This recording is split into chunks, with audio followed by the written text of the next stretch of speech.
So good afternoon, pupils. So for today's class, I am your teacher for today's subject. So before I formally begin to our discussion, let me introduce first myself. So I am Christine Faith D. Martinez, or you can call me Teacher Curse or Teacher Teen. So now let's have first our prayer. So may I call Miss Tagalog to lead our prayer for this class? First and the Holy Spirit. Amen. So, before you take your seat, I would like first to arrange your chairs and pick up the pieces under your chair. Okay, very good. So now you may now take your seats. So, before I will begin to our discussions, let's have first an activity. So, this activity is called Guess the Pictures. So, I would like to call first four students to guess or to place the right word for each pictures.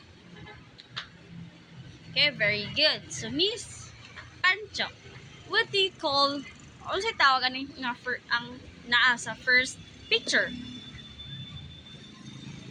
Okay, let's see if it's really a waving. How about Miss Weko?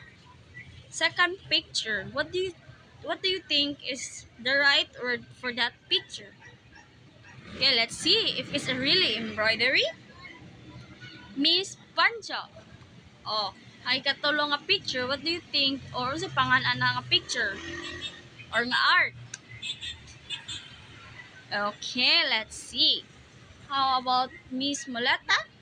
What do you think ang ikapat nga picture o kana nga art? Let's see if it's really a pottery. So, now you may now go back to your seats. Okay, very good. So, let's see if ang ilang mga answer is correct. Okay, very good. So, you get the perfect or you get the correct answer. So, now, may I ask you, class, what do you think will be our lesson for today?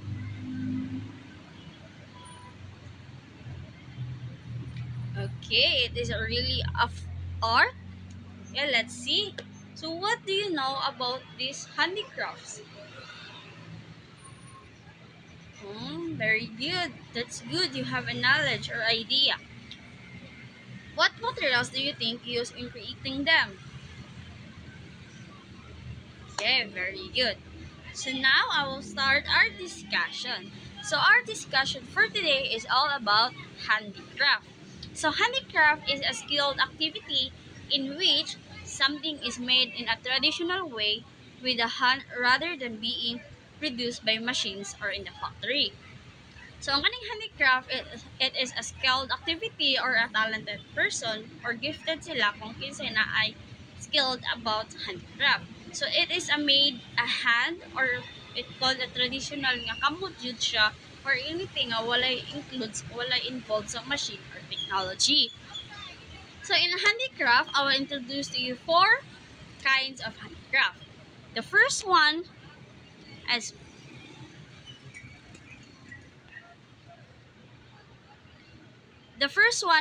pottery. So, pottery is the ceramic material which makes up pottery waves. So, it also is a craft or creating object, typically vessels from clay and other ceramic materials. So, it's been used for practical purposes like storages, cooking, and transport, as well as for artistic expression and ritualistic purposes. So, money ang noun sa pottery. So, ang kaning pottery, it made a clay or a ceramic materials. So, other, to form an accessories or objects. Like kaning for cooking, for storages, pero majority, ang magamit yun nila kay kaning sa kanang pot, bitaw, like sudlan sa mga tanong sa mama. Or usually, pwede sa siya mahimo nimo og vase. So, mo ni siya ang noun sa pottery. The second one is embroidery. So embroidery is an art of decorating fabric or other material using a needle to apply thread or yarn. This can also incorporate other materials such as beads, pearls, sequins, and quills, and evolve into a sophisticated art form that sparks different techniques, materials, and applicants. So, mo ni ang noun sa embroidery. So, ang kaning embroidery day also need to be kaning sa ding embroidery kay nasa din siya dapat na mga techniques o materials nga imong ginabuhat. So, ang kaning picture, it shows nga gigamit niya ang yarn to form that kind of art. Diba, kita man jud nato ang kana nga art kay yak kana yung gamit is yarn.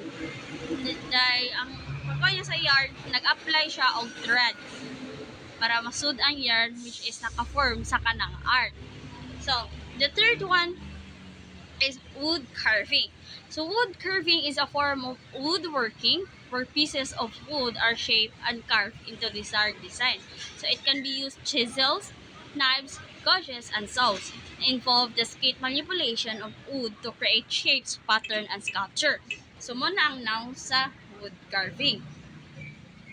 So, ang pag-create day sa himuaning wood carving kay dapat skillful jud ka. It because gamay kay siya nga mga pattern. So dapat sa kanang kuan dapat skillful jud ka kay gamay nimo sayo pwede ka mo balik o makahimo na siya og lain design. Yes, it really need to be skillful. Then the fourth one, so like kani diba? Amping kay siya sa pagbot because sa iyahang paint or iyahang pag carving ana yung gamit gagmay kay nga mga patterns. So the next one is weaving. So the first kind of handicraft is weaving. It is a method of fabric production where two distinct sets of yarns or thread is called the warp and weft on interlaced at right angles to create cloth or fabric. A versatile and enduring craft that blends technical skill with artistic creativity. So, ang kaning weaving guys, technical skills sa siya, it because fabric na siya ang imong gibuhat. It's like, pwede siya ma-other, like kanang example, sa kanabitang pantrapo or basahan, it is one of example of weaving food na siya. Diba, dili ka kahingo nga kani ikaw makabuhat ka na it because daghan siya need of process mabuhat nimo para ma-form to siya kana nga forma. So mo ni siya ang example sa weaving. Diba, need jud siya nimo nga skillful or technical artistic jud ka para ma-create inana nga art or inana ka creative ang imong mind. So that's all. So that's our discussion for today. So before I will go to our activity, may I ask if na may mga questions, clarification, any violent reactions?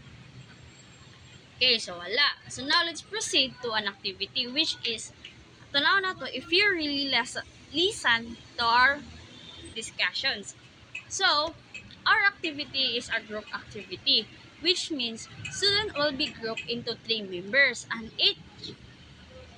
each group will choose a specific handicraft, and after that you will make an infographic about your chosen handicraft.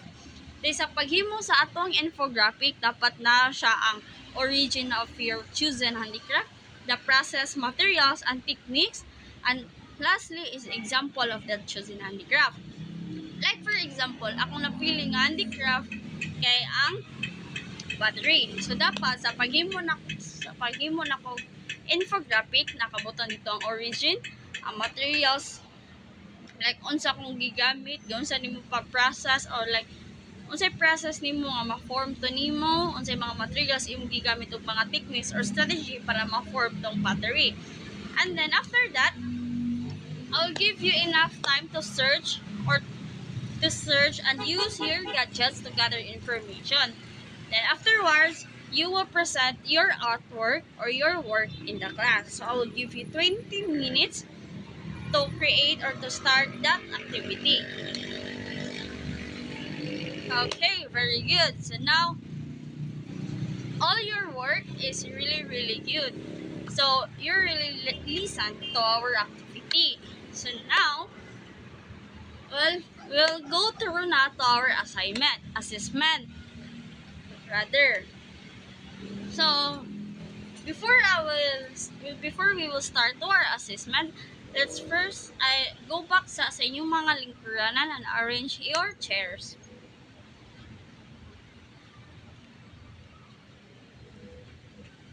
Okay, get one whole sheet of paper and answer this assessment, which contain Test A and Test B.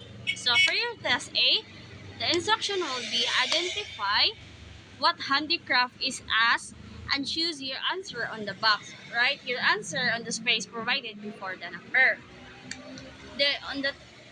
To the Test B, which is a essay form, which each number or each number will contain 3 points.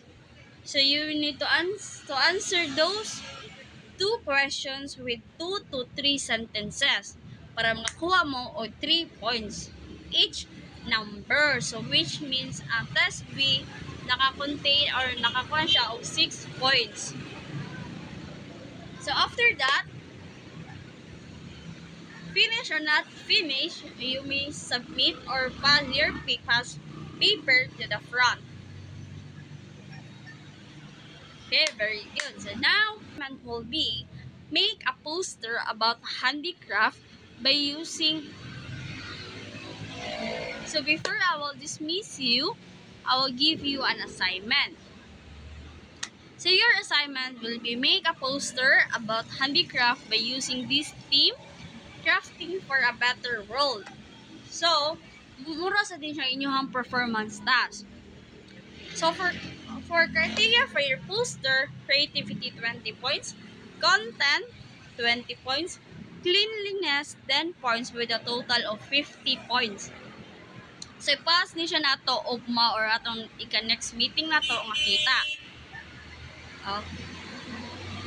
Okay, very good. So now I will dismiss to you class. Thank you and God bless you all.